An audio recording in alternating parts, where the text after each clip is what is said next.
Hello அம்மா. கயல்,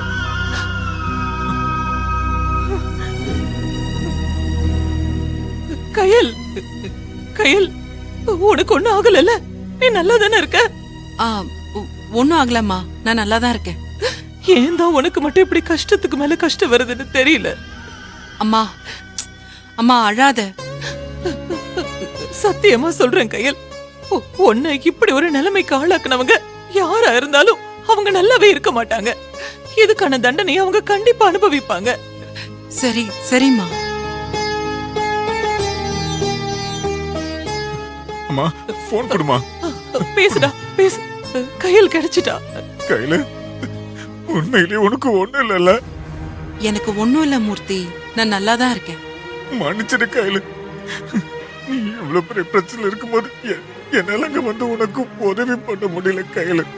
மூர்த்தி அதெல்லாம் ஒண்ணும் இல்ல மூர்த்தி, எனக்கு சூழ்நிலை புரியுது. இப்ப இதுல என்ன இருக்கு சொல்லு? அதான் மாமாவும் அன்பும் வந்துட்டாங்கல்ல.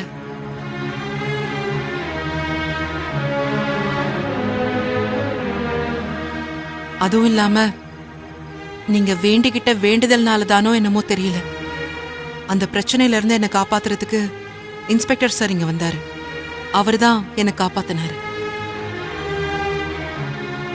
அவரை நேர்ல வந்து பார்த்து கையெடுத்து கும்பிட்டு நன்றி சொல்றேன் கையில.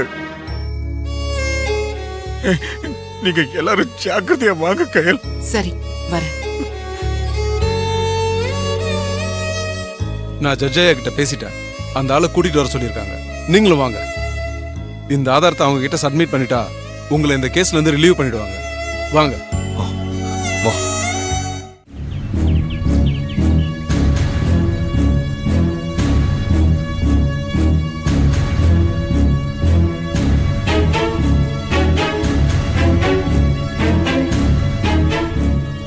உன்னையெல்லாம் எப்படியா டிபார்ட்மெண்ட்ல வேலைக்கு எடுத்தாங்க? ஐயா, இந்த ஒரு தடவை நான் மன்னிச்சு விட்டுருங்கய்யா, ப்ளீஸ்ங்கய்யா. மன்னிப்பா? எந்த தப்பும் பண்ணாத ஒரு அப்பாவி பொண்ண என்கவுண்டர் பண்ண திட்டம் போட்டிருக்க, உன்னை எப்படியா மன்னிக்க சொல்ற?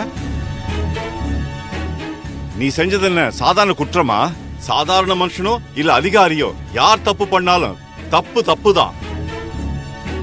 ஜனங்களை காப்பாத்ததான் போலீஸும் சட்டமும் இருக்கு. ஆனா உன்ன மாதிரி ஆளுங்க கிட்ட இருந்து ஜனங்களை காப்பாத்துறதுக்கு தனியாவே சட்டம் போடணும். உன்னோட போலீஸ் அதிகாரத்தை தப்பா பயன்படுத்தி இருக்க. உன்ன மாதிரி சில ஆட்களால் தான் நேர்மையா இருக்கிற ஆபீசர்களுக்கும் கெட்ட பேர் கிடைக்குது. நீ ஒருத்தம் பண்ண தப்பால மொத்த டிபார்ட்மெண்ட்டுக்கே அவமானம். உன்ன மாதிரி ஆளுங்கள்லாம் சும்மா விடக்கூடாதியா. பொய்யா ஒரு விஷயத்தை ஜோடிச்சு அதுல இந்த அப்பாவி பொண்ணை சிக்க வச்ச உன்ன 1 வருஷம் சஸ்பெண்ட் பண்றேன். அது மட்டும் இல்லாம 50,000 ரூபாய் ஃபைன். ஐயா வேண்டாங்கய்யா. இந்த மாதிரி வேற ஏதாவது கேஸ்ல போலியான என்கவுண்டர் ஏதாவது பண்ணியிருக்காரான்னு விசாரிக்கிறதுக்கு உத்தரவிடுறேன். மா, நடந்த தப்புக்கு நான் மன்னிப்பு கேட்டுக்கிறேன். சார் என்ன சார், இவ்ளோ பெரிய பதவியில இருந்துகிட்டு நீங்க என்கிட்ட மன்னிப்பு கேட்டுட்டு இருக்கீங்க? இல்லம்மா, ஆதாரம் இல்லாம இவர் சொன்னதை மட்டுமே வச்சு எந்த முடிவையும் நான் எடுத்திருக்க கூடாது. பரவாயில்ல சார், நானும் ஸ்டேஷன்ல ஒரு லேடி கான்ஸ்டபிள் சொன்னாங்கன்னு உங்ககிட்ட கொஞ்சம் திமிரா தான் நடந்துகிட்டேன். என்னோட நடவடிக்கையில நிச்சயமா உங்களுக்கு நான் தான் தப்பு பண்ணியிருப்பேங்கிற எண்ணம் உங்களுக்கு உருவாயிருக்கும். ஆனா நான் தப்பு பண்ணல சார். நான் சொன்ன விதம் தப்பா இருந்திருக்கலாம், ஆனா நான் சொன்ன எதுவுமே பொய் இல்ல சார். என்னை பொறுத்த வரைக்கும் நீதி ஜெயிக்கணும் சார், எப்பவுமே தோத்துடக்கூடாது. பல குற்றவாளி தப்பிச்சாலும் ஒரு நிரபராதி பாதிக்கப்படக்கூடாதுன்னு சொல்லுவாங்க. ஆனா என்ன பொறுத்த வரைக்கும் குற்றவாளியும் தப்பிக்க கூடாது, நிரபராதியும் பாதிக்கப்படக்கூடாது. இன்ஸ்பெக்டர் சார், இந்த ஆடியோ ஆதாரத்தை வச்சு கொலை செய்யப்பட்ட அந்த அம்மாவோட மருமகளையும் அவங்களுக்கு உடந்தையா இருந்தவனையும் அரெஸ்ட் பண்ணி திங்கட்கிழமை கோர்ட்ல ஆஜர்படுத்துங்க. Okay sir. சரிம்மா, நீங்க கிளம்புங்க. ரொம்ப சார், ஓகே. குடிப்பாங்க. ஐயா ஜவாப்பா.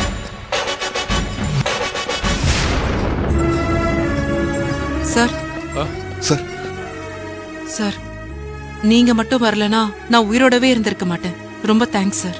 என்னம்மா நீ நன்றிலாம் சொல்லிட்டு? இல்ல சார், உண்மையா நீங்க பண்ணது சாதாரண விஷயமே இல்ல. இதுக்கு நன்றியை தவிர வேற என்ன சொல்றதுன்னு எங்களுக்கு தெரியல. அதுக்கெல்லாம் எந்த அவசியமும் இல்லை. நான் என் டியூட்டியை தான் பார்த்தேன். இந்நேரம் அந்த ஆளை நம்பி நானே பெரிய பாவத்துக்கு ஆளாயிருப்பேன். குற்றவாளின்னு உங்க பேர் சொன்னதும் அவர் மேல எனக்கு டவுட்டே வந்துருச்சு. இல்லனா என்னையும் இந்த குற்றத்துக்கு ஆளாக்கியிருப்பான். இந்த மாதிரி ஆளெல்லாம் சும்மாவே விடக்கூடாது. சரி, நீங்க பார்த்து போங்க. Thanks thank you sir. சார். ம். வா போலாம்.